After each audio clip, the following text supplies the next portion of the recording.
We now have the last phase of selection in 2020.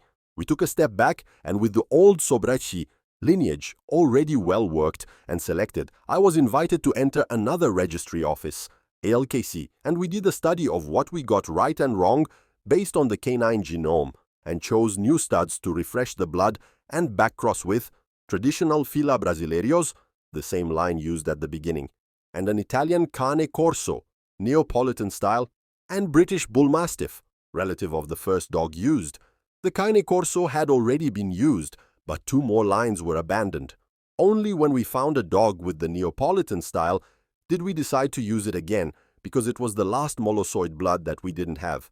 What specific health screenings do you conduct before breeding, and are there any health issues particularly prevalent in the Brazilian lines? The first point is that we have a working breed, and the symptoms of most diseases manifest before the individuals enter the breeding program of the breed. Many dogs were sent to farms, and I did not hear of any health problems. However, many dogs died at an early age due to accidents. Swarms of bees, scorpions, snakes, anteaters, and the most diverse similar cases. You can imagine that we deal with health problems of the breeds we use, mainly the Fila, which we use in the largest percentage. The main problem of the Fila in the past was gastric torsion. Since its first crosses with American Pit Bull Terrier, this problem has never been observed in the breed. What happens is that due to divergent crosses with complementary breeds and complementary individuals, mainly males and females, the diseases tend to disappear.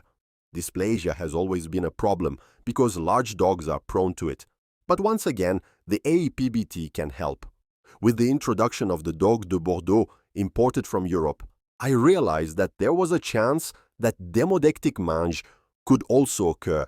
Some dogs appeared that were more nutritionally sensitive, requiring more balanced omega-3, 6, 9 to avoid opportunistic mange, but we have never had demodectic mange in the breed. We have to understand that Brazil is tropical, and most of the mites that we have here in Brazil do not exist in Europe. The British Bullmastiff that we used initially had the Brazilian tick disease Babesia and almost died. Treatment was given and the dog recovered. However, its descendants crossed with APBT never had this problem. In fact, this is one of the advantages of the Fila Brasileiro. It is a breed that tolerates mites well.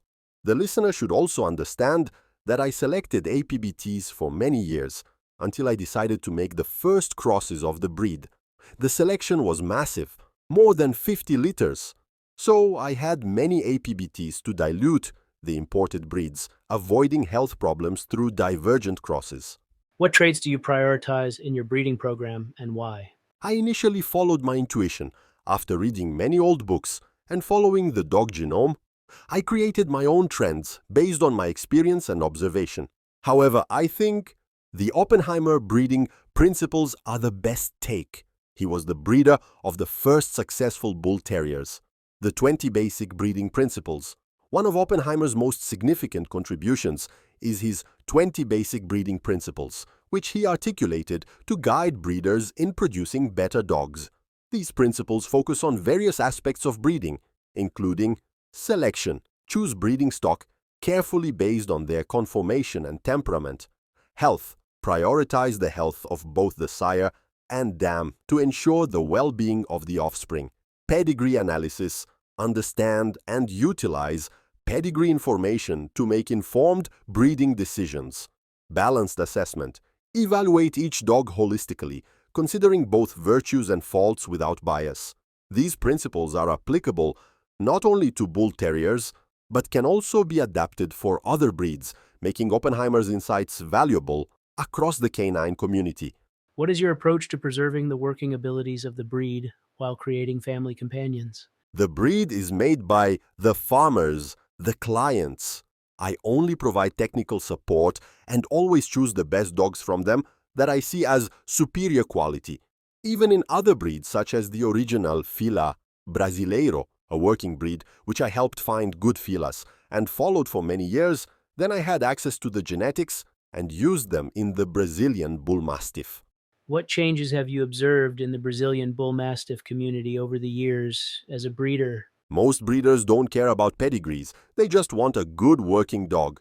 I, on the other hand, have the breed database as director of the Bullmastiff Club of Brazil, and my job, besides being a breeder, is to preserve their genetics for future generations. So I pay close attention to the pedigree of each dog of the breed and often try to find that individual in the litter that has the conformation and color of the old Molossus. Sometimes dogs that deviate from the standard a little can be very important for the breed because they have old genes. That's why the breed standard is subjective, to allow these individuals to be preserved and used in the future. This happens very often in retro crosses when dogs look very much like the old UK bull mastiffs from the pre-registration era, before the bully type head style was widely adopted.